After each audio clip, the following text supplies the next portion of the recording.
the databases for health and medicine. And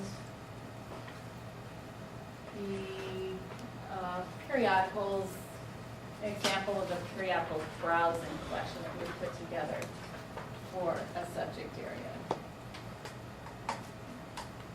This is not all the periodicals we have in health and medicine, of course. We have hundreds and hundreds of them.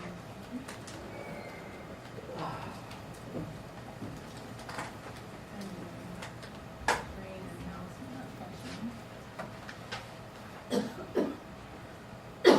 So 181 periodicals focusing on cardiovascular diseases. Nice little thing. We've got in our periodicals list, we've featuring this little bit of information because we get a lot of questions from students where faculty are requiring them to use peer-reviewed content. We're pulling this information right now from OCLC, which is our cataloging utility, but we also have another database called Ulrichs that gives information about every periodical and what kind of peer review it does have.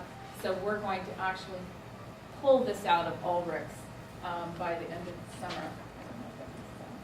Any of these periodicals, you just click on the link of the database that is our information. That is on the list. All right, good. Okay, great. Do you have any other, in the, when you said it gives information about the peer review process, does it give information like percentages of acceptance rate? No, we have another database that does that. That's called Cabell's. And we have only purchased the business part of that so far. But we are interested in seeing that it doesn't cover every field, but it does have an education component. So that's a very specific database for that purpose. I'm going to start at the library's homepage and give you little tips about Albert. Albert's our catalog, but it's not as smart as it used to be. It doesn't know everything. It only knows books, DVDs. It does list all of our databases, even though we have a separate database tab. Every single database is listed in Albert, our catalog. Albert has a few little techie tricks that it can do. One we're really excited about is, everybody knows my standard search. You might, now you do. In Albert, yes, I know that's you buy lots of books on bananas, just to please me. At the very bottom of the record, you can send the information about the record to your phone via text message. So when you're up rattling around in the stacks and go, gosh, this little piece of paper, maybe I didn't copy it down right. Just send it to your phone and it copies it down right. And it gives you the title and a little bit of information. That's a cute little trick that we developed with Garrett's help in IT and CATS. Also, if you have your phone, your smartphone with you, and it's all wireless enabled and ready to go, we did develop using an open source program. Dave Hansen in the library developed a mobile application for our catalog, and it's the URL is on the sheet, but you don't need the URL. If you navigate to the library and you click Albert, it will put the mobile application. It'll bring that. I'm going to wait so you can see it on the screen. Where are we cats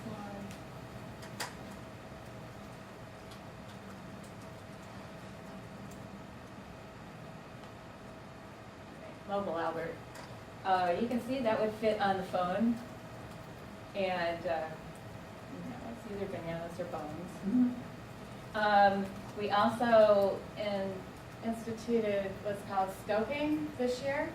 So if you're only interested in films and videos, there's a drop-down menu, not just on the mobile Albert, but on the main page too. So you could say, I only want electronic resources. Students do that when it's 2 in the morning and they're trying to just find some stuff. And on those days when we're not open until 3. And children's books, audio, but films and videos is the big hit because it was so hard to just say, do you have any videos on this topic? And now it's easy to do. But I'm just going to do the whole collection, and you can also text yourself the Albert record from the mobile version if you wanted to save some information. You can do that. Email, text, or save. We're real proud. Free of charge. Didn't purchase that from our vendor. Let's see. The only other thing that I have on my list. Oh, I did want to say one. I'm sorry about that. I said Albert knows a lot, but it doesn't know one key thing. It has no clue what periodicals we subscribe to. The only way you can know what periodicals we subscribe to is by clicking the periodicals tab and searching the name of the journal that you're interested in and finding out which of the 150 or 175 databases the periodical is hidden in, or sometimes we subscribe to a publisher package. So that's the one thing Albert can't do for you, and that's a good thing to know. One of the things that the Dean for Academic Resources has under their bailiwick is the undergraduate and graduate and professional programs academic calendars. Coordinate the calendars. It's really great for us to know because we're trying to gear our hours to when people are in session, which is like, feels like always, but apparently not this week.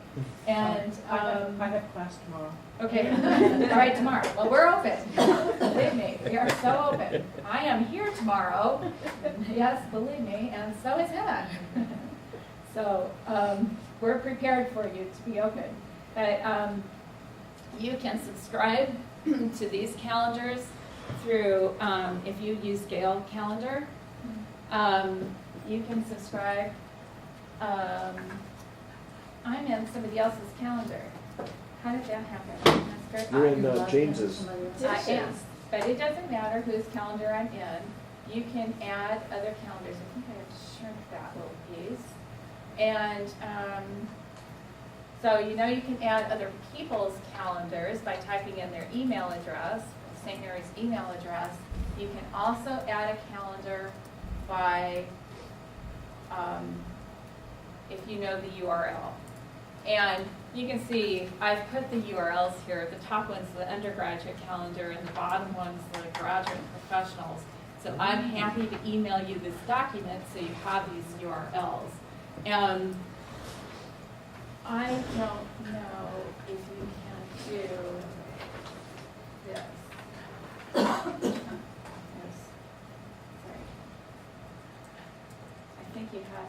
I think you have to have the URL. And the final trick that I'm going to give you, okay, okay. Final trick I'm going to tell you is if you have a smartphone and you're trying to have this calendar on your smartphone, the way we think you have to have it is you have to have a personal Google Calendar account and then add this to URL. Subscribe to your personal Google Calendar on your smartphone. Does that make sense? Anybody doing that? All right.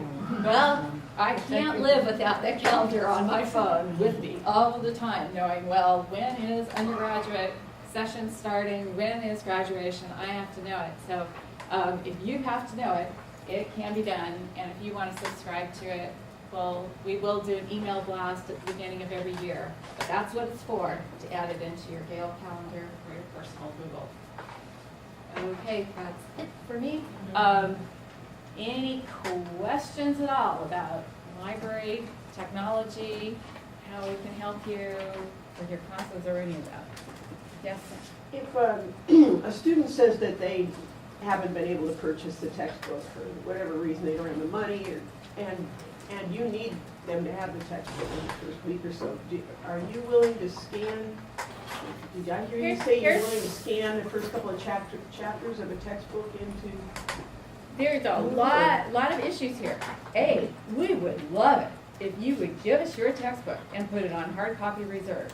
You got an extra one? We would love it. That's the number one question every student asks of us. We can't afford to purchase every textbook. That would be it for the library budget. So, if you are so kind as to give us the copy, we will put it on print reserve. B, yes, Emma is happy to scan, just like you said, Okay. to help them get started over the hump. Link Plus, you may have heard of, we can borrow sometimes, but you know, that's gonna be a limited selection that a student could borrow.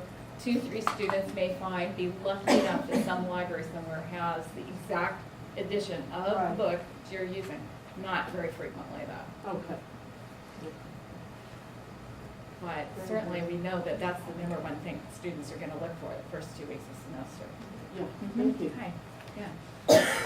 But you can only put on e-reserve only 10%, right? We leave that up to you. There's the fair use and copyright worksheet that follows the one that I told you we need your autograph on. And you go check mark and see if you're really not taking from the publisher or from the gains of the author. And we leave it up to you, pretty much. If you think that 9 chapters out of 10 of a book that you need on reserve is what you need done, you sign off. Maybe the next semester, if you need it again, you're gonna ask for permission from the publisher, and we'll accept it, and we'll give you permission to repost it on electronic password encrypted site for the library. We'll go ahead and post it for you. We won't bar you from having something. If you need it up, it's for educational purposes. You need it that semester, you need it as soon as possible. So typically, how do you get permission? There's different ways, and from the, where it says services for faculty, we have a little cheat sheet on how to get a hold of. I know the leadership program likes to go through the Copyright Clearance Center, and they'll seek help from them, and then the Clearance Center will take care of trying to locate permission from the publisher, or you can write the publisher yourself, and we have a template. I can forward that to you as well. There's various ways. Yes, Professor?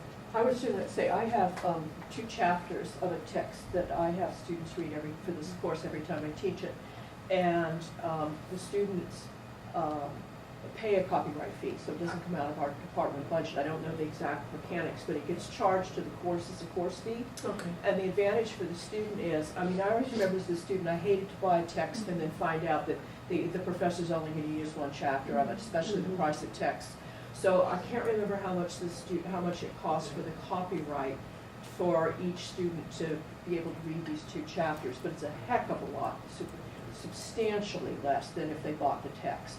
So that's what I tell the students when they ask about the course fee. I said, you know, this is a way of saving you money when you're just basically paying for 2 chapters as opposed to buying the whole book and only using 2 chapters out of 10. Yes, Ed? And in this context, I want to make another plug for online course materials because it solves 2 problems. One of which is we don't care how many copies the bookstore has. The other of which is it's free, so the students aren't shelling out another $200 for another textbook, which will be obsolete next semester.